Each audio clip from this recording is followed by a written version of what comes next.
welcome to the Explainer. You ever wonder how your email just knows what spam is, or how a medical system can flag a potential health risk from a bunch of numbers? Well, a lot of the time it comes down to this one really powerful, really simple idea: teaching a computer how to make a basic yes or no decision. And today, we're going to dive into exactly how that works. So that's the big question, right? How does a machine look at our world, which is just full of nuance and detail and gray areas, and somehow learn to see things in simple black and white? That's what we're going to unpack.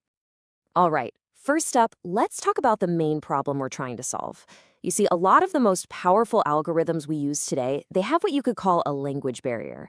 They're incredibly smart, for sure, but they just don't get nuance. To really work their magic, they need us to translate data into a much, much simpler language. I mean, just think about all the raw data swirling around out there. Temperatures, colors, people's ages, entire sentences from a book. For some of these computer models, trying to process all of that is like trying to read a novel without knowing the alphabet. It's just a total jumble of information with no clear meaning. So what's the fix? What's the solution? Well, it's this surprisingly elegant process of translation. We basically take that complicated novel of data and we turn it into a series of simple yes or no questions, the kind of questions a machine can understand in a fraction of a second. And that special translator, it has a name: binarization.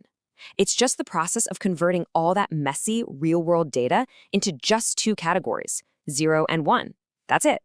It's the universal language of computers: off or on, false or true, not there or there. And here you can see that translation in action. Look at this. A temperature of 32 degrees Celsius, that might become a 1, which just means, yes, it's hot. The color blue, well, for the question, is it red? That's a 0, a no. And if a certain word shows up in an email, boom, it gets a 1. All of a sudden, that complex data is speaking a simple language the machine can process instantly. Okay, so where do we actually see this stuff out in the wild?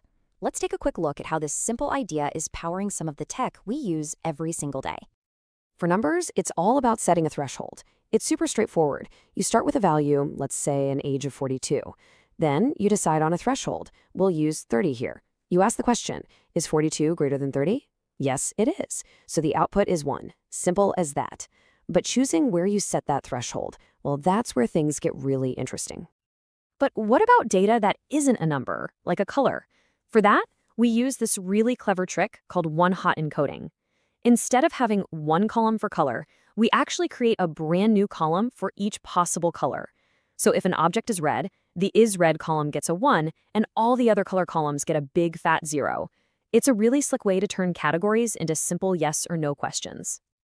And as you can see, this technique is absolutely everywhere. It's a huge part of machine learning, making models like decision trees possible. In natural language processing, it's a workhorse for stuff like spam detection. It just checks if certain words are present or not. And in image processing, it can simplify an image down to just black and white to help a computer figure out what objects are in the picture. And you knew there was a but coming, right? There's a catch. All of this power and simplicity comes with a pretty significant trade-off. Deciding where to draw that line between 0 and 1 isn't just a science, it's really an art form, and it has real consequences. Here's the catch. Whenever you simplify, you lose information. So imagine a test where the passing score is 50. A score of 51 and a score of 99 both get translated to 1 for pass. In the eyes of the machine, they look exactly the same.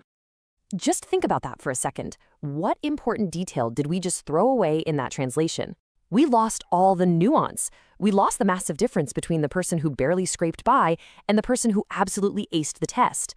And that little detail, it could be critical. So this is why choosing that threshold is such a big deal. How do people actually do it? Well, there are a few common ways. Sometimes it's based on expert knowledge, like a doctor defining what high blood pressure is. Other times, it's based on pure statistics, like just using the average value as the cutoff. And a lot of the time, honestly, it's just trial and error, a process of experimenting to see what works best for that specific problem. Okay, so let's pull all of this together. Binarization is a fundamental, absolutely essential tool in the data scientist's toolkit. But like any powerful tool, you've got to use it with care and really understand what you're doing. So why do we even bother with it, given the risks? Well, the payoffs are huge. First, speed. binary math is incredibly fast for computers. Second, simplicity. It helps cut through all the noise by ignoring tiny, insignificant variations in the data. And finally, it makes the results way easier for us humans to look at and understand. But, and this is so important, you would absolutely not use it when that nuance we talked about is the whole point of the exercise. If you're trying to predict the exact price of a house, for example, you can't just binarize features into cheap or expensive. You need all those specific details to get an accurate prediction.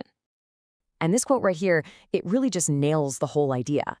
Binarization is an essential tool, no doubt about it, but you have to apply it carefully, because if you choose the wrong threshold, you risk throwing away the very information you were trying to understand in the first place.